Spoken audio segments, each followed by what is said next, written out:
They are not paying any rent or nothing. Okay. This is not their own property. They are not paying any rent.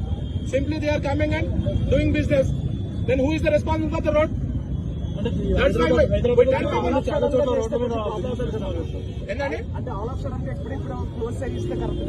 Sudden గా కాదండి. Since long time we're saying this one. చాలా రోజులు చేస్తున్నాము.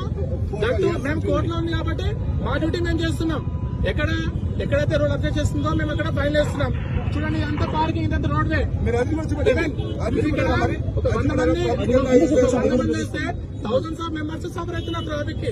మీరు చూడండి, ఇక్కడ ఇక్కడ jam అవుతుందండి. ఇదంతా కేబిట్ మొత్తం జామ్ అవుతుంది. Because of this 100 people, thousands of people are suffering. Okay, that's why we are doing that one. This is not our personal issue. అందరూ చేసుకున్నారు కదా సార్, బిజినెస్ అందరూ చేసుకున్నారు.